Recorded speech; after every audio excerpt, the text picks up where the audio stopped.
할렐루야. 오늘 2부 예배 현장에서 또한 가정에서 예배드리는 모든 성도님들께 하나님의 은혜가 함께 하시기를 간절히 축원합니다. 요즘 코로나가 많이 퍼져서 다들 힘든 시간들을 보내고 계실 텐데요. 오늘 예배를 통해서 여러분 가운데 생명의 빛이, 부활의 빛이 비추어지기를 다시 한번 예수님의 이름으로 간절히 축원합니다. 지난주에 저희들은 니고데모라고 하는 사람이 공의의 회원으로서 전국에서 70명 정도 모이는 그곳에서 한 명이었던 아주 지성이었고 율법학자였던 그의 이야기를 들었습니다. 그런데 그는 지성으로도 율법으로도 종교로도 해결되지 않는 삶의 문제를 가지고 있었습니다. 그래서 예수님께 찾아와서 예수님의 그 표적과 기적을 보면서 궁금증이 생겨났습니다. 삶의 문제에 대한 궁금증에 대해서 예수님께서는 사람이 거듭나지 아니하면 하나님의 나라를 볼 수 없다고 하셨습니다. 아무리 니고데모가 보려고 해도 볼 수 없는 하나님의 나라는 그가 거듭나야지만 본다고 말씀하셨습니다.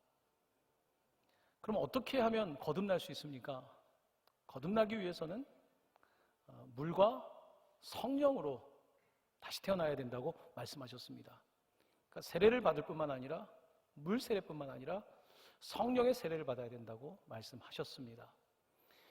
여기서 거듭난다는 표현은 지난 주일에는 자세하게 말씀을 드리지 않았지만 다시 태어난다, born again, 다시 태어난다는 말도 있지만 born above, 위에서 태어난다는 뜻도 있습니다. 그래서 학자들마다 이것이 거듭난다는 뜻인가 위로부터 태어난다는 것인가에 대한 논의가 있습니다. 이 땅에 태어날 때는 우리는 땅에서 태어납니다.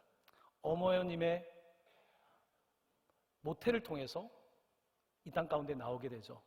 하지만 다시 태어난다는 것은 위로부터 태어난다는 것이고, 위로부터 태어난다는 것은 우리가 보는 수준에 머무는 것이 아니라 영적으로 태어난다, 성령으로 다시 거듭나야 된다는 것을 말씀하고 있습니다. 자, 그런데 이 땅 가운데, 죄 가운데 살아가는 우리들이 어떻게 위로부터 태어날 수 있겠습니까? 이 땅을 밟고 있는 우리들이 위로부터 태어난다, 거듭나기 위해서는 어떻게 해야 되겠습니까? 우리 스스로가 그렇게 태어날 수가 없다는 것입니다. 그럼 어떻게 해야 되는가? 하나님이 세상을 이처럼 사랑하사 독생자를 주셨다는 것입니다. 우리가 할 수 있는 것이 아니라 독생자를 주셨는데 이는 그를 믿는 자마다 멸망치 않고 영생을 얻게 하려 하시겠다. 그 말씀을 하시며 우리가 거듭난다는 것은, 우리가 성령을 받는다는 것은 바로 독생자 예수 그리스도를 믿는 것이다, 이렇게 말씀하고 있는 것입니다. 근데 니고데모는 이 말씀을 받아들이기가 어려웠습니다. 우리가 아무리 영적인 것을 이야기해도 이해가 쉽지 않지 않습니까? 니고데모는 들었지만 깨닫지는 못했습니다. 자, 오늘 우리가 읽은 본문은 바로 그 사건 다음에 요한이 기록하고 있는, 니고데모는 이해하지 못했지만 세례 요한은 그것을 이해했고 그가 증언하는 내용을 담고 있습니다. 그 이야기 속으로 오늘 함께 여러분들과 들어가 보고자 하는 것입니다. 예수님께서는 니고데모와 대화를 마치시고 유대 땅에 가셔서 그곳에서 세례를 주셨습니다.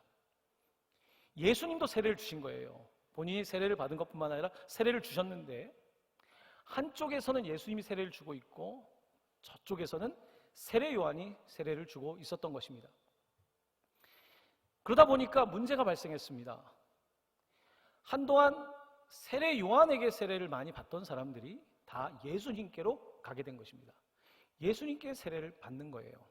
그러다 보니까 요한의 제자들이 화가 났습니다. 왜 우리 선생님께 와야 될 사람들이 다 예수에게 가는가? 그런 분위기 속에서 또한 유대인들이 몇 사람 있었는데 그들 가운데 논쟁이 있었습니다. 늘 유대인들은 논쟁을 좋아합니다. 시끄럽습니다. 뭔가 끝까지 논쟁을 해야 되는 스타일들인 거예요. 어떤 논쟁이 있었냐면 정결 예식에 대한 논쟁이 있었습니다. 정결, 클린. 어떻게 하면 사람이 정결해질 수 있을까? 그 정결케 하는 예식에 대한 논쟁이 있었습니다. 자, 이 논쟁의 핵심은 이겁니다.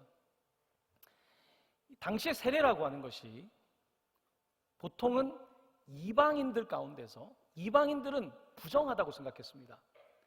하나님의 율법을 알고 선택받은 유대인들은 정하고 깨끗하다면 이방인들은 부정하다는 생각을 했습니다. 이 부정한 이방인들이 유대인으로 개종을 하려면 먼저는 씻고 오라는 거예요. 그래서 정결 예식을 하고, 그리고 유대인 남자들이 8일 만에 했던 할례도 받으라는 거예요. 그래서 정결 예식을 한 것입니다. 씻고 오라는 그런 이야기죠. 자, 그런데 이방인들이 정결 예식을 치르고 할례를 받고 유대인이 되면 되는데, 세례 요한은 이방인들뿐만 아니라 유대인들에게도 다 세례를 받으라는 거예요. 그들에게도 회개하고 하나님을 믿으라는 거예요. 그러면 유대인들의 입장에서는 납득이 안 되는 거죠. 우리는 하나님의 선택을 받은 아브라함의 자손이고, 우리는 하나님께서 약속하신 아브라함에게 주신 징표인 할례도 받았고, 그리고 우리는 모세에게 준 율법을 따라서 살고 있기 때문에 클린하다, 깨끗하다, 정하다라고 생각하는데, 세례 요한은 그 유대인들에게도 회개하라고 하니까 사람들 사이에 논쟁이 일어난 것입니다. 저 이방 사람들은, 율법을 모르는 저 사람들은 세례를 받는 것이 마땅하지만 왜 우리에게 세례를 받으라고 말하는가? 거기에 대한 논쟁이 있었던 것입니다. 세례 요한은 외쳤습니다. 회개하라, 천국이 가까이 왔다. 이방인들만이 아닙니다. 모든 사람이 죄를 범했다는 것입니다. 모든 사람이 죄를 범했고 하나님의 영광에 이를 수 없기 때문에 모든 사람들이 클린하지 않다, 부정하다. 그러니까 주님께 나와서 이제는 세례를 받아야 되고, 주님이 이제 오시니까 그분께 나아가려면 여러분들이 유대인들도 바뀌어야 됩니다 라고 말하고 있는 것입니다. 그러니까 우리가 지금 예배를 드리면서 교회 안에 없는 저들만 부정한 것이 아니라 우리도 그렇다는 것입니다. 우리도 회개해야 되고 모든 사람들이 회개를 해야 된다라고 말하고 있는 것입니다. 하지만 많은 사람들은 하나님의 말씀을 듣고 회개하지 않습니다. 많은 사람들은 성경이 어렵다는 이야기를 합니다. 성경이 어렵습니까 정말? 물론 내용이 고대에 쓰여진 책이고 거기다가 히브리어 헬라어로 써있던 것을 번역했기 때문에 어려울 수 있죠. 하지만 내용이 어려운 것보다 정말 어려운 것은요, 우리가 성경을 읽을 때 성경을 읽으면 불편하다는 것이 더 진실일 것입니다. 어려움보다 성경은 우리에게 더 불편함을 줘요. 왜 불편합니까? 여러분, 누군가 여러분을 잘못했다고 자꾸 지적하면 그 사람 만나고 싶습니까? 만나고 싶지 않습니까? 별로 만나고 싶지 않죠. 너는 이 잘못을 했고 저 잘못을 했고 불편하지 않습니까? 피하게 되지 않습니까? 사람들이 성경을 멀리하는 이유는 어렵기 때문만이 아니라 불편하기 때문이에요. 성경이 우리 자신을 보게 하는 거예요. 죄인이라고 말하니까 싫은 거예요. 성경을 기준이 아니라 나는 세상의 법을 따지면 그렇게까지 잘못한 것이 없습니다. 나는 그래도 적당하게 잘 살고 있는 사람입니다 라고 생각하는 나에게 자꾸 성경을 갖다 대면은 불편해지는 거예요. 그러니까 사람들은 성경을 멀리하죠. 어렵다라고 말하지만 어려운 것보다는 불편한 거예요. 진실을 말하는 것이 싫은 거예요. 사람들은 진리를 그래서 거부하는 것입니다. 여러분, 죄라고 하는 것을 인정하지 않으면 정말 은혜는 받을 수 없어요. 내가 진짜 죄인이라고 고백할 때 진짜 은혜를 받을 수 있거든요. 하지만 많은 사람들은 내가 진짜 죄인이라고 믿지 않아요. 그래도 내가 조금 더 낫다고 생각해요. 그 당시에 정결 예식의 논쟁에 참여했던 사람처럼 그래도 나는 낫다라고 생각하기 때문에 진짜 죄인이라고 고백을 안 해요. 그러니까 하나님의 은혜를 받지 못하는 거예요. 계속 율법에만 머무는 거예요. 그러니까 내가 진짜 죄인이어야지 진짜 용서를 받고 진짜 은혜를 받는데, 내가 죄인인 척 교회 와서 그냥 죄인이라고 잠시 고백하는 수준에서는 은혜도 그 정도 수준밖에 받을 수가 없는 거죠. 세례 요한은 그것이 안타까웠던 거예요. 정결 예식에 대한 논쟁을 하고 있는 그들 보면서 안타까웠던 거예요. 정말 회개해야 되는데, 정말 주님 메시아가 온다고 하는데 지금 오셨는데 그를 맞이하려면 회개하고 정말 자신이 죄인임을 인정하고 받아들여야 되는데 사람들은 그렇게 하고 있지 않았던 것입니다. 바로 그래서 그곳에서 정결 예식에 대한 논쟁이 있었던 거예요. 자, 그러면서 두 번째 이야기로 오늘 본문은 이어집니다. 두 번째 이야기는 세례 요한에게 왔던 사람들이 다 예수에게 간다는 거예요. 요한복음 3장 26절입니다. 라피오 선생님과 함께 요단강 저편에 있던 이곳 선생님이 증언하시던 이가 세례를 베풀매 사람이 다 그에게로 가더이다. 지금 세례 요한이 먼저 세례를 베풀었는데 나중에 온 예수에게 사람들이 가고 있습니다. 내가 먼저 가게를 차렸는데 옆에 또 다른 가게가 생겼고 거기에 사람들이 다 가요. 그러면 여러분 어떻겠습니까? 그러면 마음이 좋지 않겠죠? 세례 요한도 그랬을까요? 성경은 세례 요한은 그렇지 않았다는 거예요. 세례 요한은 그러면 왜 그렇지 않았을까요?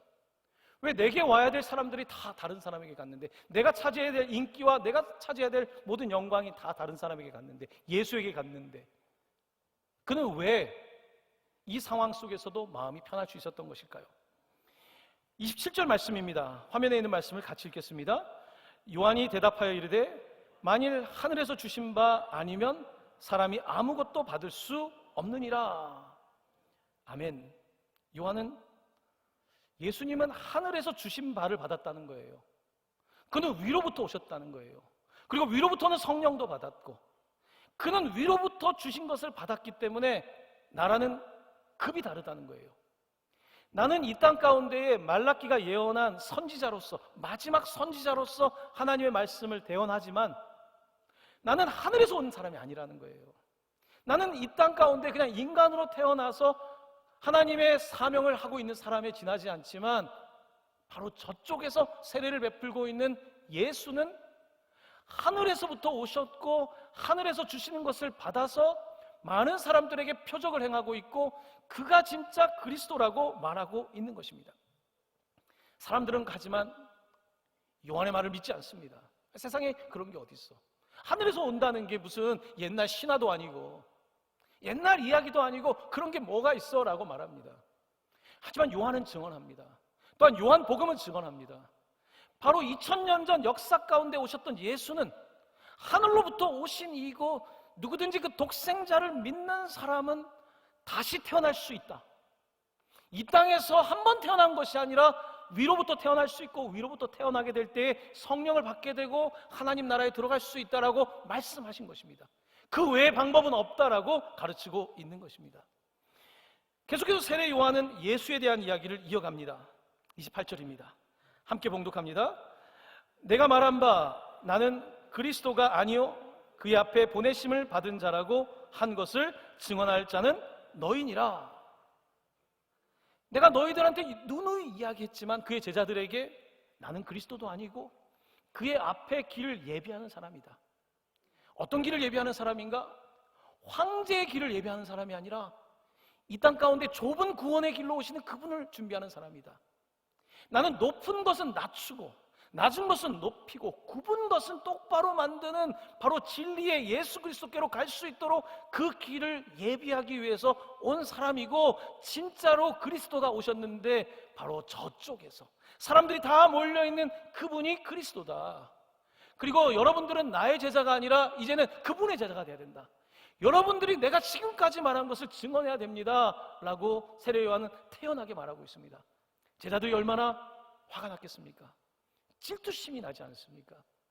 여러분, 인간이 가지고 있는 그 시기 질투심은요, 이 발달 단계에서는 아주 유아기에 생기는 것입니다. 여러분, 질투라고 하는 게 그냥 생기죠. 회사에서, 여러분 친구들 관계에서.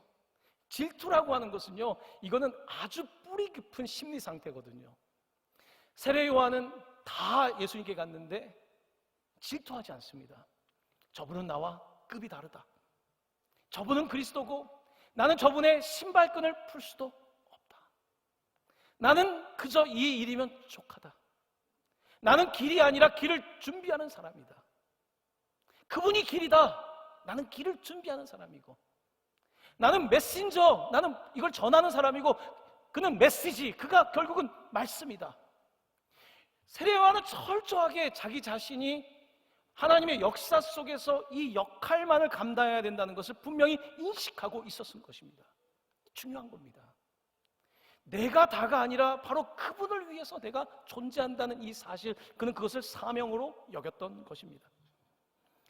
자, 그러면서 그는 이 제자들에게, 세례 요한의 제자들에게 예수님과 자신의 관계를 조금 더 쉽게 이해할 수 있도록 신랑과 신랑의 베스트 프렌드, 가장 절친의 그 이야기를 통해서 이야기를 해줍니다. 화면을 보면서 29절 말씀을 함께 봉독하겠습니다.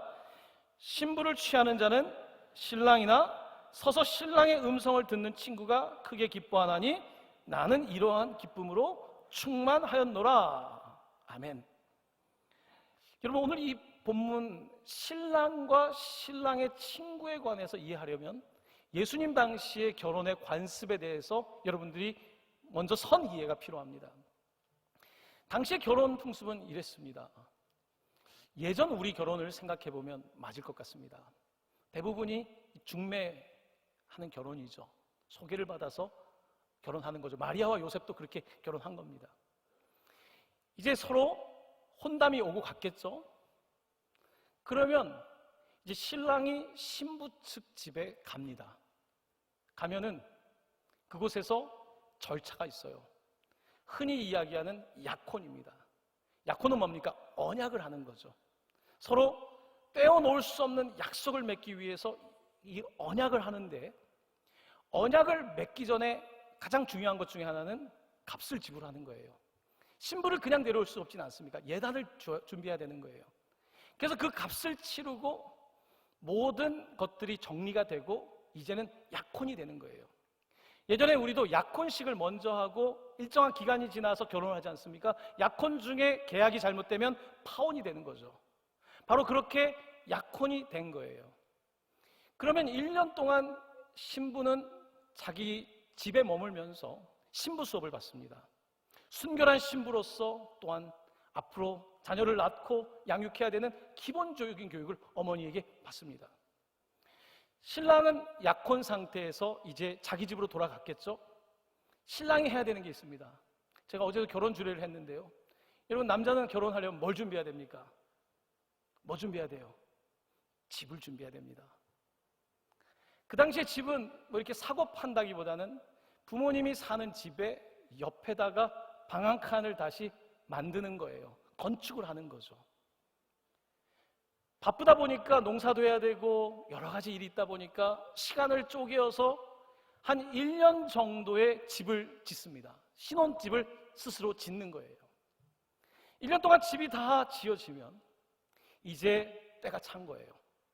자, 이제 약혼도 됐고 모든 계약이 맞춰졌고 집도 준비됐으니까 이제 신랑과 신랑의 친구들이 이제 신부를 찾아가는 거예요. 그때에 이 모든 신부와 신랑 사이에 이런 여러 가지 소통뿐만 아니라 결혼 준비를 하는 신랑의 베스트 프렌드가 있습니다.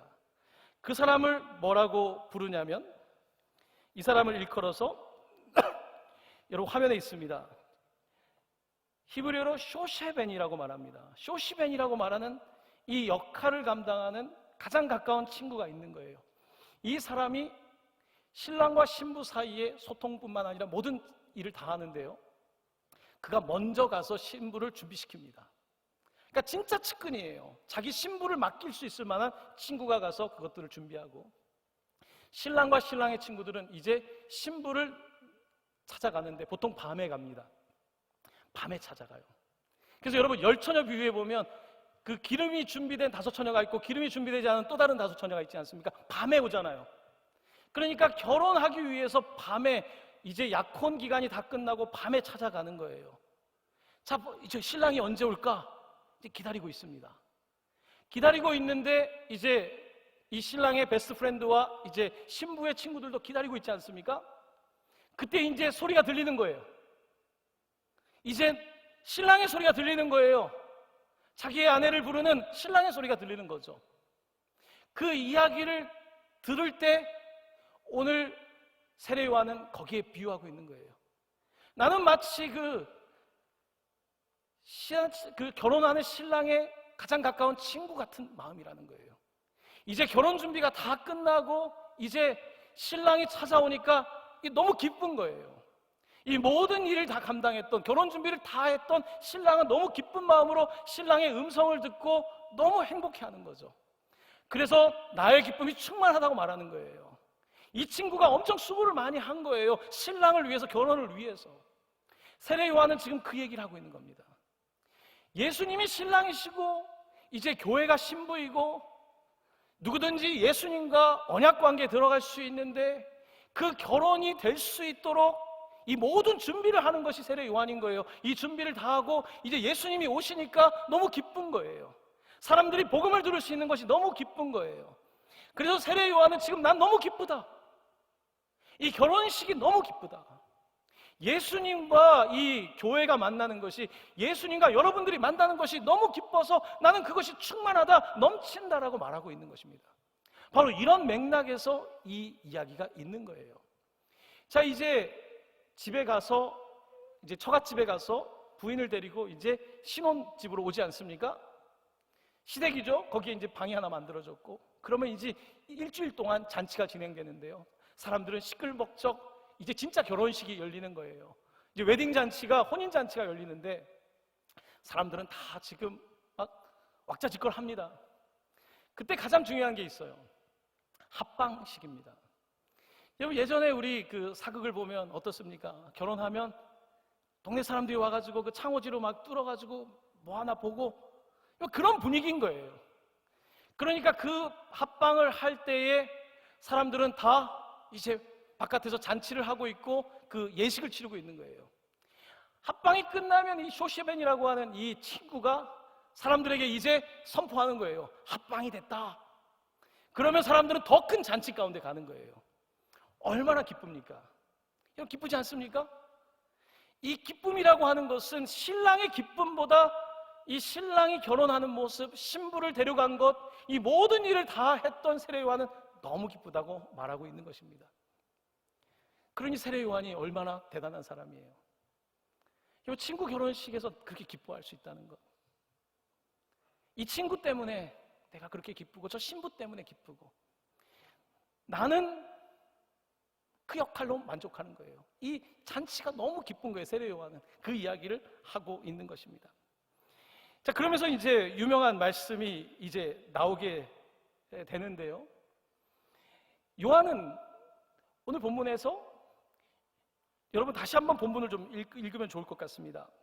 조금 전에 읽었던 29절 말씀을 다시 한번 읽어볼까요? 시작.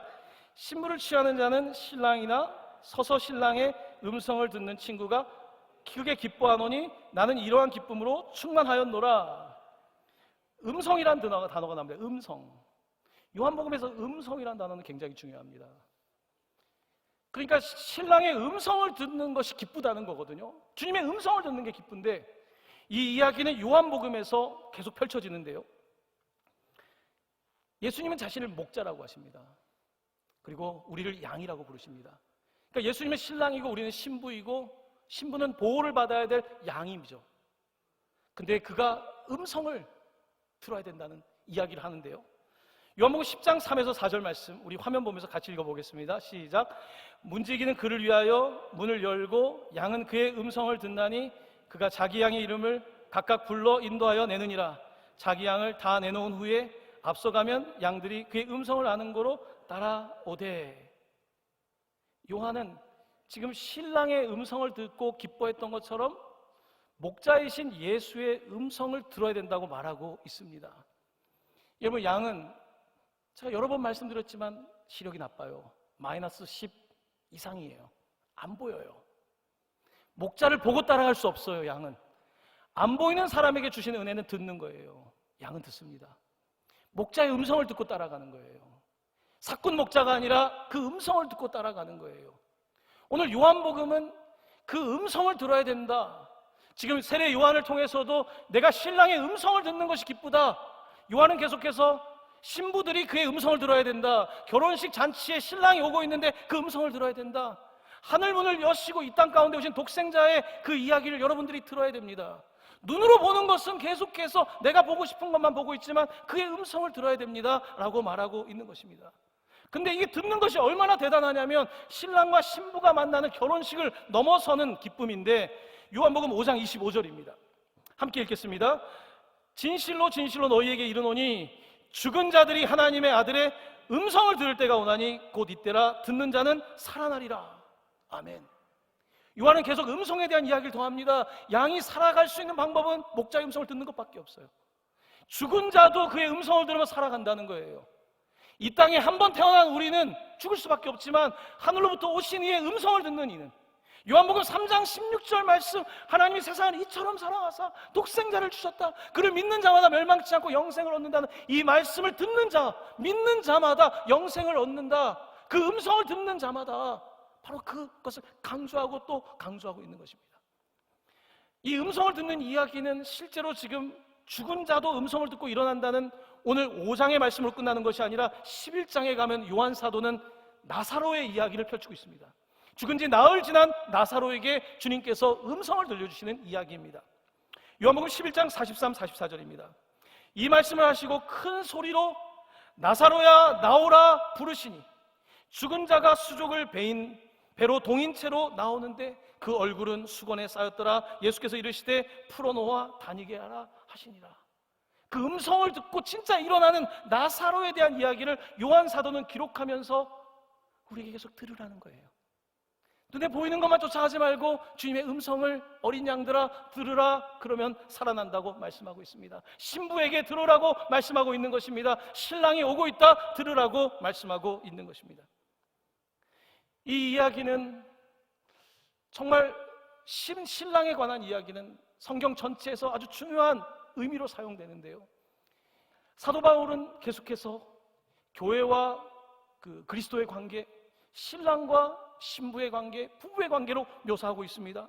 에베소서 5장 25절입니다. 함께 봉독합니다. 남편들아 아내 사랑하기를 그리스도께서 교회를 사랑하시고 그 교회를 위하여 자신을 주심같이 하라. 아멘.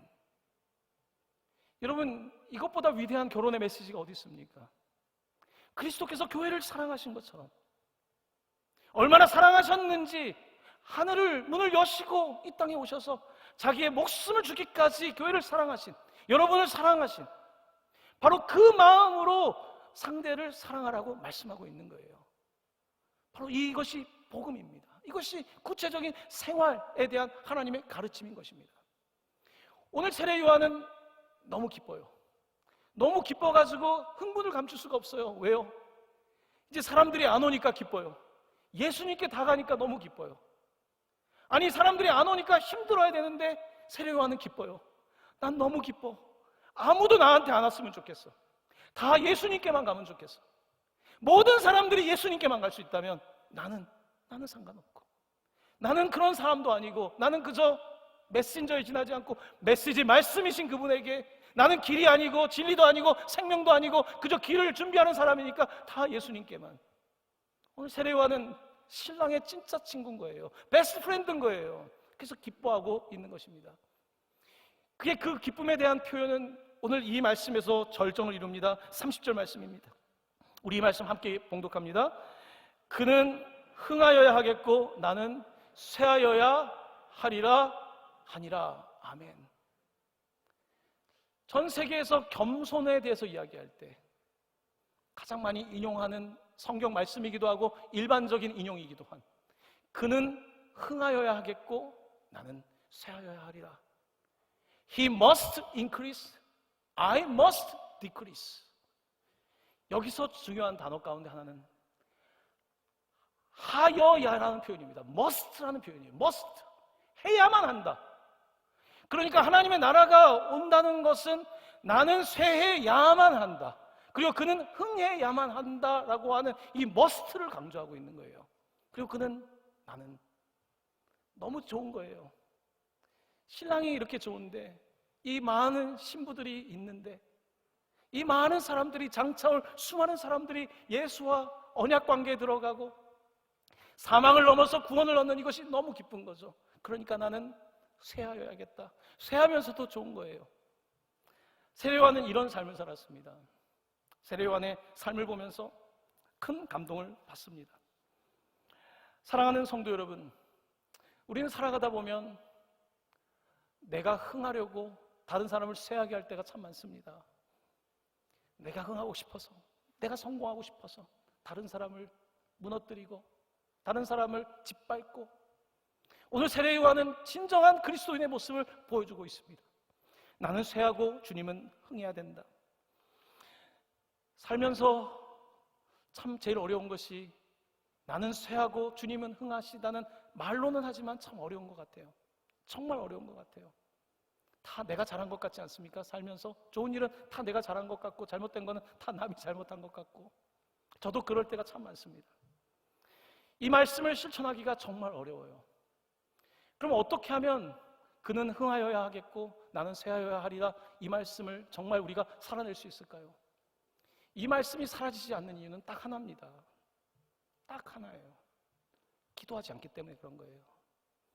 기도하지 않으면 절대로 자기가 쇠해지지 않습니다, 여러분.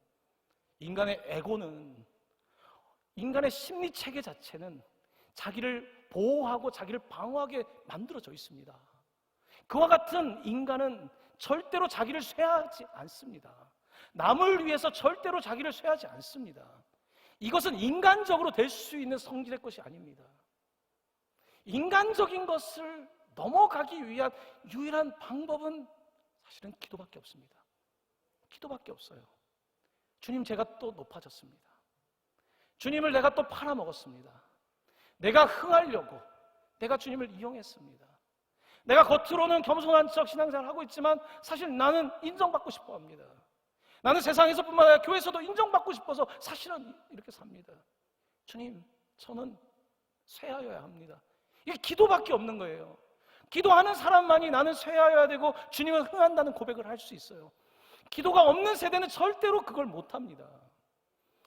여러분, 안타깝게도 지금 우리 세대는 교회가 흥하지 않았습니까? 얼마 전까지만. 지금은 쇠의 시기를 지나고 있습니다. 어쩌면 교회의 도전이겠지만 이것은 어쩌면 하나님 주신 기회일지도 모릅니다. 억지로 쇠하는 것이 아니라 우리가 조금 더 적극적으로 쇠할 수 있다면, 내가 조금 더 주님 앞에서 내려놓을 수 있다면, 주님이 흥할 수 있다면, 이 시기에 우리가 어떻게 내려놓아야 되는 것인지, 우리가 어떻게 더 쇠해야 되는 것인지, 이것은 must, 그렇게만 해야 된다는 것입니다. 하나님의 나라는 그렇게 해야만 한다는 거예요. 내가 더 작아지고 주님이 또 높아지고 나는 죽고 예수는 사는 것, 이것만이 바로 하나님의 나라인 거라고 말씀하고 있는 것입니다. 여러분, 세례 요한은 자신은 쇠하고 예수님을 흥하게 하는 삶을 살았죠. 바톤을 이어받은 예수님도 똑같이 사셨습니다. 그는 3년의 공생애를 통해서 그는 늘 나는 쇠하여야 하겠고 아버지는 흥하여야 되겠고, 이것이 예수님의 삶이었습니다. 나는 쇠하여야 된다. 모든 것은 아버지께 영광, 모든 것은 그의 영광. 나는 쇠하여야 하겠다. 그는 마지막 쇠하는 자리인 십자가까지 가십니다. 그는 쇠하시고 끝까지 죽기까지 복종하심으로 말미암아 아버지를 흥할 수 있도록, 아버지의 정의가 실현되고 아버지의 사랑이 실현될 수 있도록 그는 자기 자신을 다 내어준 것입니다. 하지만 예수님에게도 이 일은 너무 어려웠습니다. 어떻게 나는 계속 쇠합니까, 아버지? 그는 겟세마네 동산에서 그래서 기도했던 것입니다. 그러나 내 원대로 마시옵고 아버지의 원대로 되기를 원하나이다. 예수님도 기도 안 하면 안 됐던 거예요. 누구나 기도하지 않으면 이런 복음을 살아낼 수가 없는 것입니다. 이렇게 오늘 예수님은 세례 요한의 바톤을 이어받고 그렇게 자신은 쇠하고 아버지를 흥하게 하시자 성부 하나님께서는 그를 부활하게 하시고 다시 살리셔서 우편에 두셨습니다. 그리고 나서 그가 어떤 일을 하십니까? 성부 하나님과 성자 하나님께서 성령을 보내시는 거예요. 성부, 성자가 함께 성령을 보내시는 겁니다. 성령을 보내신다는 것은 무슨 뜻입니까? 놀라운 일이 벌어집니다. 하늘이 열리고 예수님이 세례를 받았던 것처럼 예수를 주로 고백하는 사람들이 성령 세례를 받게 되는 거예요. 요한 세례만 받고 있던 사람들이 저쪽에서 예수 세례를 받고 변화의 역사가 일어나는 것입니다. 예수님께서 죽고 부활하신 이후에 그가 승천하시고 오른쪽에 앉아 계실 때에 그가 성령을 주시는데 약속한 날이 되었을 때에 오순절 날에 성령을 주십니다. 그 성령을 주실 때에 사람들은 충격을 받습니다. 아, 이것이 거듭난다는 뜻이구나. 이것이 위로부터 태어난다는 뜻이구나.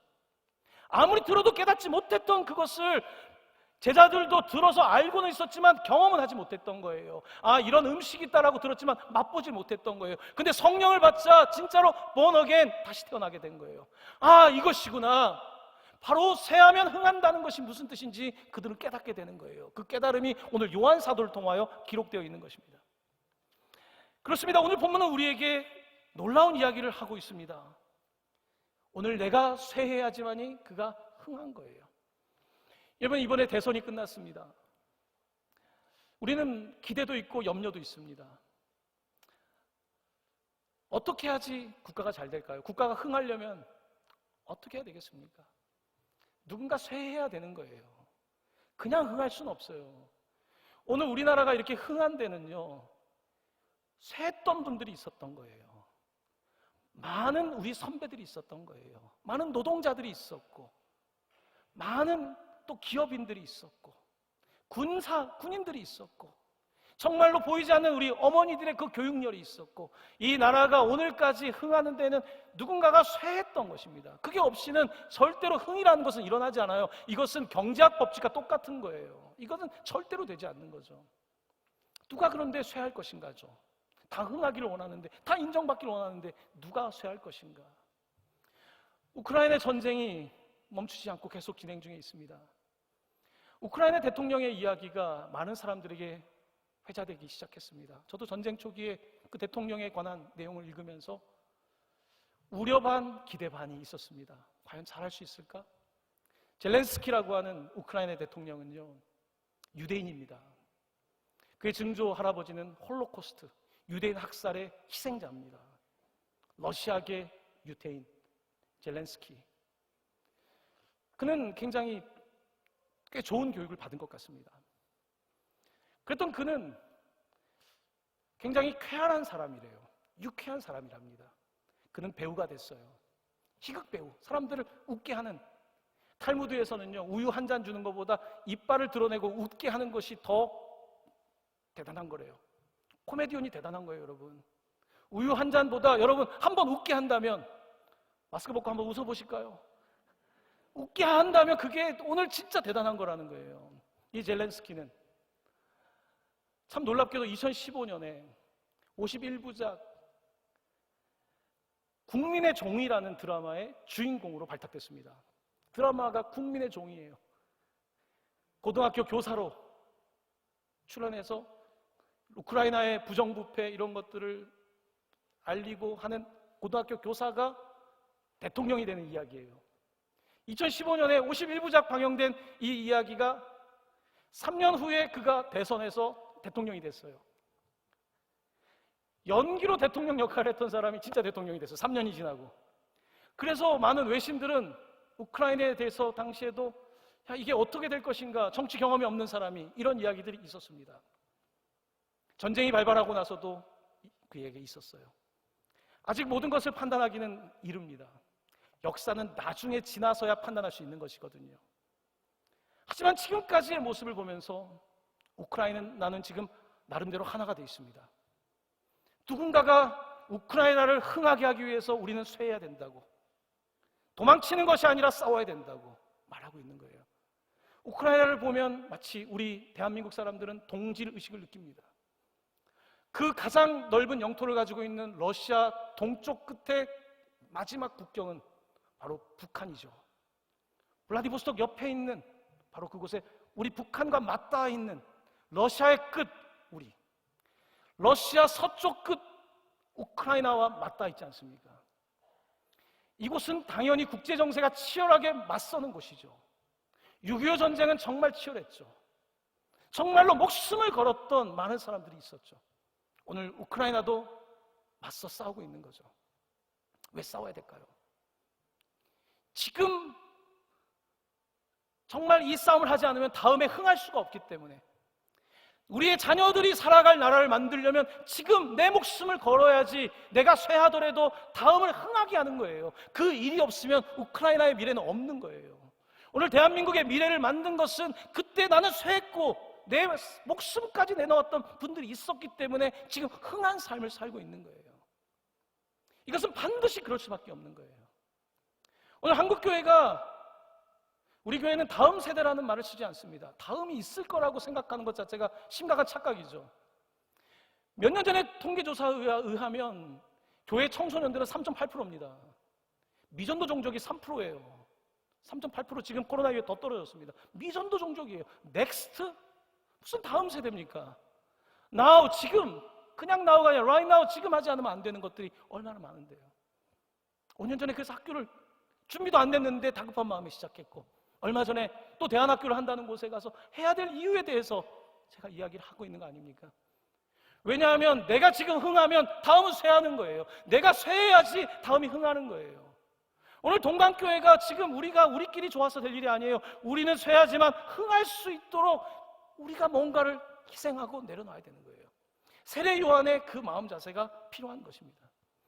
이것은 우리끼리 우리의 능력과 우리의 합의로 되는 게 아니에요. 이것은 성령이 아니면 안 돼요. 교회는 정치적인 어떤 세상의 이익 집단과 다릅니다. 어떤 합의라고 하는 차원을 넘어서서 성령이 아니면 안 되는 거거든요. 오늘 세례 요한은 이 놀라운 증언을 하고 있습니다. 여러분 함께 요한복음 1장 34절입니다. 이 말씀 함께 봉독합니다. 하나님이 보내신 이는 하나님의 말씀을 하나니 이는 하나님이 성령을 한량 없이 주심이니라. 아멘. 성령을 한량 없이, 리미트가 없이 주셨다는 거예요. 예수님의 사역은 정말 리밋이 없었습니다. 한량이 없었습니다. 제한이 없었습니다. 성령이 오시니까 이 땅 가운데 사람들이 이제 하늘을 보기 시작한 것입니다. 마치 뱀에 물려있던 사람들이 모세가 광야에 든 놋뱀을 바라본 것처럼 예수를 바라보는 사람들마다 해독이 되기 시작했고 죄를 벗어나기 시작했고 생명을 누리게 된 것입니다. 누구든지 예수를 부르는 사람마다 구원을 받게 된다는 그 말씀대로 이루어진 것입니다. 예수를 믿는 사람들에게 성령을 주시는데 한량 없이 부어주시는 것입니다. 이것은 사람의 힘으로 되는 것이 아닙니다. 사람의 능으로 되는 것이 아닙니다. 오직 하나님의 말씀으로, 말씀에 순종하는 그 기도로, 어리석지만 순종하는 그 태도로 바로 그 하나님의 나라가 이루어지는 것입니다. 사랑하는 성도 여러분, 세례 요한은 그렇게 멋진 삶을 살았지만 그의 끝은 참으로 안타까웠습니다. 여러분 아시다시피 세례 요한은 옥에 갇히게 됩니다. 이 사건이 있고 나서 얼마 지나지 않아서. 그는 입에 여과기가 없었어요. 필터가 없었습니다. 당시에 헤롯 안티파스라고 하는 왕과 그의 형제의 전처였던 헤로디아가 결혼을 했습니다. 불륜 관계였던 거죠. 내연 관계였던 거죠. 자기 형제와 형제 부인과. 세례 요한은 이것을 계속 지적합니다. 그러니까 영부인의 문제를 계속 지적하는 거예요. 어느 왕이 그것을 좋아하겠습니까? 이것 때문에 투옥을 하게 됩니다. 그리고 어느 날 잔치가 열렸습니다. 헤롯과 많은 사람들이 잔치를 벌려서 술 마시고 축하하는 자리에 그 헤로디아의 딸인 살로메가 나와서 춤을 춥니다. 춤을 추는데 사람들을 다 완전히 뒤집어 놨습니다. 헤롯은 기분이 좋았고 흥에 빠져가지고 실언을 하고 맙니다. 지금 내가 무엇을 원하든지 내가 다 들어주겠다. 나라의 절반이라도 주겠다는 말을 합니다. 그 이야기를 듣고 딸 살로메는 엄마 헤로디아에게 갑니다. 엄마, 뭘 요구할까요? 헤로디아는 이때다. 세례 요한의 목을 가져와라. 쟁반 위에 세례 요한의 목을 가져오라는 거예요. 세례 요한의 목을 결국은 팹니다. 정말 세례 요한은 그렇게 죽었어요. 여러분, 우리는 때때로 예수 믿으면 다 잘 될 거라고 이야기합니다. 물론 잘 될 수도 있습니다. 잘 되면 좋겠습니다. 하지만 예수 믿는 사람들의 삶은 꼭 세상의 기준에 잘 되는 것은 아닙니다. 예수님의 모든 제자는 순교했습니다. 세례 요한도 그랬습니다. 그의 삶은 너무 짧았습니다. 존 파이퍼 목사는 그의 삶을 일컬어서 joyful tragedy, 기쁨이 넘치는, 예수님 때문에 너무 기뻐했지만 비극적인 마침을 했던 삶이라고 말합니다. 하지만 누가 그의 삶을 실패라고 말하겠습니까? 나는 쇠하여야 하겠고 그는 흥하여야 하겠다는 그의 삶을 누가 과연 실패라고 말하겠습니까? 세상에서 흥한 것이 하나님 나라에서 흥한 것이라고 생각한다면 하나님을 오해하고 있는 것입니다. 사랑하는 성도 여러분, 우리는 영혼이 잘된 같이 범사가 잘 되기를 바라는 마음으로 삽니다. 하지만 영혼이 잘된 같이 범사가 잘 되지 않더라도 우리는 이 땅에 우리의 마지막 거주지를 두는 사람이 아니라 하나님 나라를 바라보는 사람임을 기억하여 주시고, 여러분의 삶이 이렇던지 저렇던지 오직 주님만 바라보시며 살아가실 때에 주님이 여러분 가운데 흥하신 역사가 일어나기를 간절히 축원합니다. 주님이 흥하시면 된 것입니다. 그것이면 족합니다. 그 다음은 주님의 몫입니다. 우리는 그렇게 주님께 우리의 삶을 맡기며 살아갈 수 있기를 바랍니다. 아멘.